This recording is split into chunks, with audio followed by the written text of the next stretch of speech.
Happy holidays, everyone. It's Jeff Zito. We've got all of our past episodes of the Celebrity Jobber podcast up on celebrityjobber.com. You can follow us on IG and also our YouTube channel, which is youtube.com/celebrityjobber. As always, would appreciate that 5-star rating and leave a review. And don't forget to subscribe. Jeff Keith, the lead singer of the band Tesla, he has such a unique voice, doesn't he? Some huge songs in the 80s, like Little Susie and Modern Day Cowboy, Love Song, and their version of the song Signs, originally done by Five Man Electrical Band. Well, I gotta tell you this little personal story about Tesla and me way back when. I'm 15 years old and I'm driving a Honda scooter to high school. A lady runs a stop sign and hits me, and I was okay. I hurt my knee pretty bad, but I had a Sony Walkman, if you remember those things, under my helmet listening the song. I'll never forget what the song was. It was Signs. And she happened to run the stop sign. How ironic was that? But I'll never forget that 30 some odd years later. Wow. Well, she should have been paying attention to the signs everywhere. Signs up. I'm glad you're okay. And look, and now it's got you into the music world too. Yes, very true. We're going to find out what Jeff Keith was doing before Tesla, some of the jobs he had, and how his cover band evolved into Tesla and the band's big break. Jeff Keith, lead singer of the band Tesla, my guest this week on Celebrity Jobber. The Celebrity Jobber podcast with Jeff Zito. If you like what you hear, please subscribe, give a 5-star rating, and leave a review. Check out all our past episodes on Apple Podcasts, Spotify, or wherever you pod. What if these celebrities weren't famous? What would they have become? What was their first job? We're about to find out. Jeff Keith, how you doing, man? Doing great, Jeff. How about yourself? I am excellent. So I'm on the Tesla website. Jeff Keith started singing at 24 years old while driving a semi-truck delivering rock and septic tanks in the mountains of Northern California. That's correct. I want to know all about that. Yeah, well, we used to, mix up batch concrete and pour the septic tanks on the molds, pull them, and we would haul them to job sites, and we were number one in the number two business. So you're 24 years old at the time. Was there college or anything right before that? Well, I actually drove the truck from 77 to 83. So, but when I joined City Kid, I was 24. Okay, so this is you before you're in any kind of band. City Kid was, correct me if I'm wrong, like a cover band which did evolve into Tesla. That's correct. They were a top 40 band, and of course I had a band with my brother up in Georgetown, which is in Northern California, about an hour out of Sacramento, and we used to just play all of our favorite songs, Rush and Black Sabbath and all this kind of stuff. And when I joined City Kid, they were a top 40 band. So I lived up in this little town, population 900, that didn't have a radio station or anything. Wow. Didn't have, Yeah, so I just, been listening to our favorite 8-track tapes, passing them around. So to join City Kid, I had to learn all the top 40 stuff. Were you in a band in high school or? No, I did a contest where I was sang a Sammy Hagar song, Your Love Is Driving Me Crazy. Yeah. Down in Sacramento, and, I had a Walkman with headphones on, and while a particular band was taking a break, they had this contest where you sing into a live mic, and I won $200. So all my friends are like, you ought to go down to the big city, which was Sacramento, and get in a band, and I was like, no, I couldn't do that. I'm just sitting here, playing with my brother and a couple of friends in a little band we had, in a living room band, because we didn't have a garage. And next you know, these two girls that grew up in Georgetown with me, they lived in Sacramento, knew that Brian and Frank and City Kid, their singer, was going to quit and go on to a bigger band, and they got me an audition. Your actual experience up to that point was really minimal, correct? Very minimal. Wow. Definitely a Cinderella story. That's pretty cool. Do you have a musical family, or, was it Well, my dad, when I was born in Texarkana in 1960, we moved to Georgetown, California. And then my dad, we lived in the Georgetown Hotel for like 3 years. And my dad used to jam with Dwayne Schrader on piano and Banjo Bob on banjo. Okay. So, so my dad, he performed there at the Georgetown Hotel. So you were kind of absorbed kind of what was going on in your childhood? Absolutely. So Northern California, born in Texarkana, grew up in Northern California, and I understand you were one of those FFA kids, Future Farmers of America. Was that just a class that you were taking, or were you looking to like maybe even go into that field? No. I just the start of 7th grade, me and my mom and little sister moved to Broken Bow, Oklahoma, went there a year, and then moved over to Idabel, which is 12 miles away, and I graduated high school from Idabel, Oklahoma. Okay. And majored in FFA 1, 2, and 3. So I can weld a bead. I know peanuts are growing underground. And I watched Kathy born and learned how to, all the stuff with livestock. But once I graduated, I moved back to Georgetown. Okay. Did construction for a year and then started working at Georgetown Precast. So can you tell me what your first job was, your very first paying gig of all time? Probably working at Bob's Drive-In in Idabel, Oklahoma. We cooked burgers, served them up, took orders at the window. People would come in. There's a little jukebox there and some boots. And right. Would serve up, fish basket, chicken basket, burger basket, and yeah.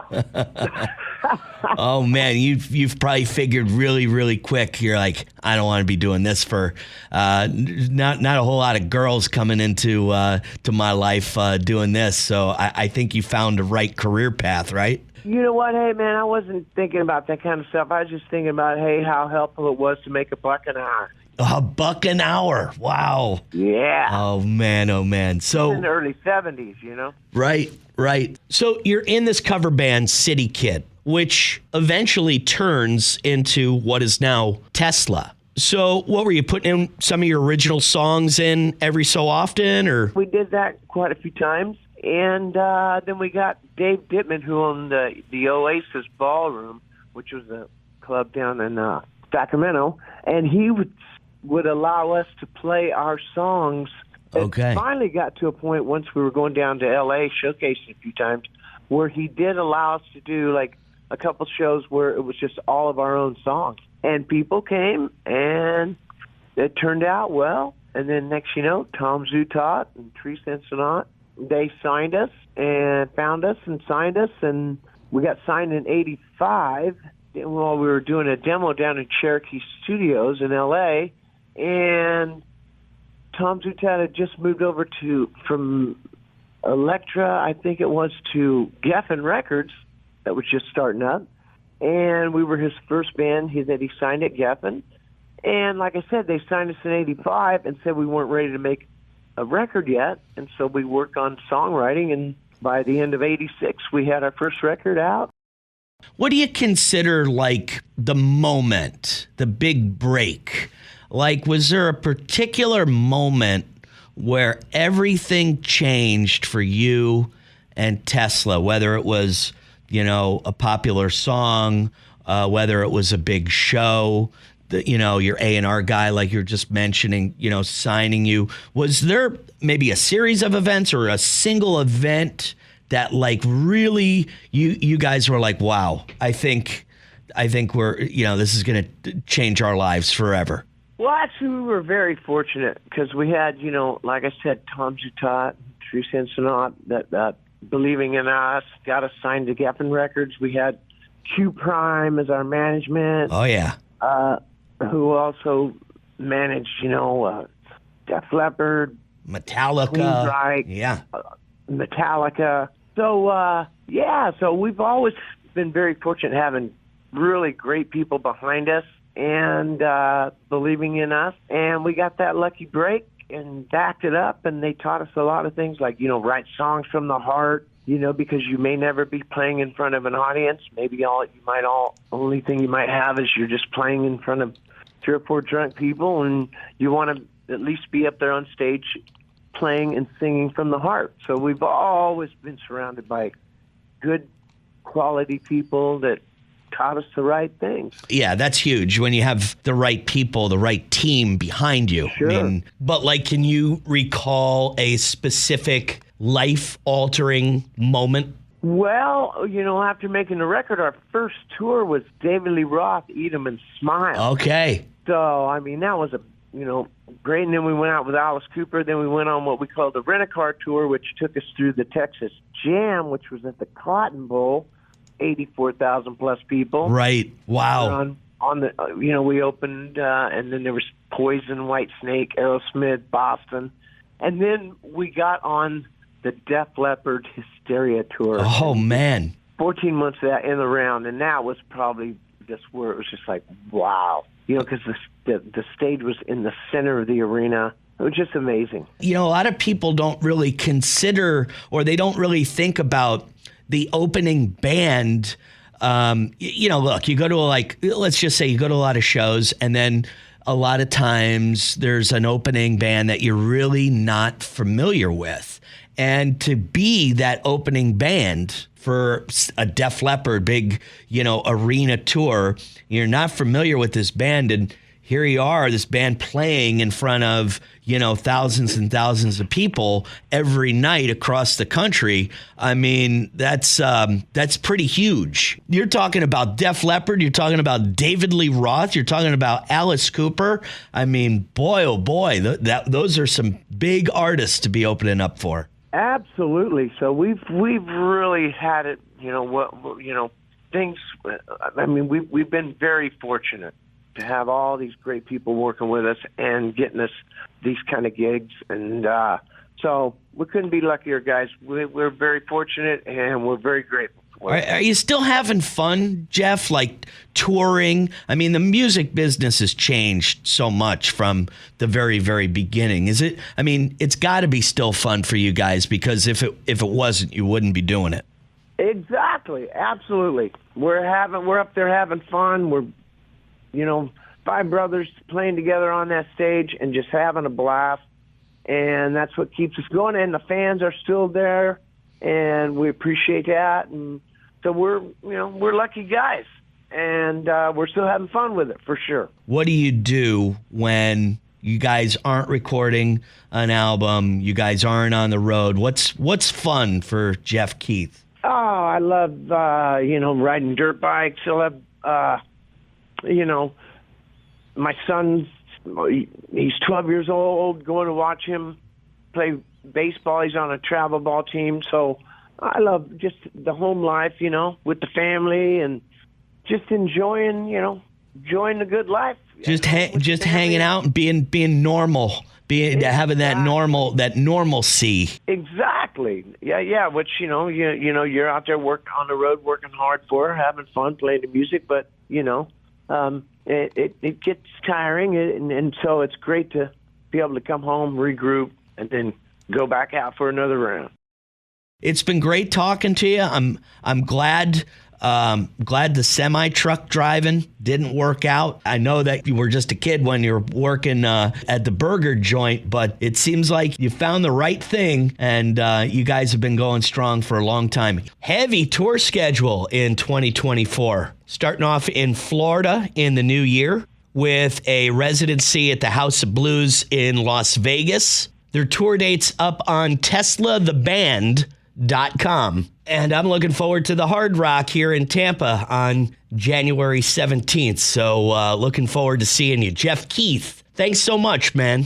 See you in January. Thanks, Jeff. Man, what a cool guy. Said he was like kind of from a musical family. I guess his dad jammed with a couple guys, performed at this hotel that they were living in for a few years. Jeff was born in Texarkana, moved around a little bit to Oklahoma. I believe that's when he was in high school and majoring in FFA. Do you remember those guys? The Future Farmers of America? And then moved to California after that, driving a semi-truck, delivering rock and septic tanks. As Jeff says, he was number one in the number two business.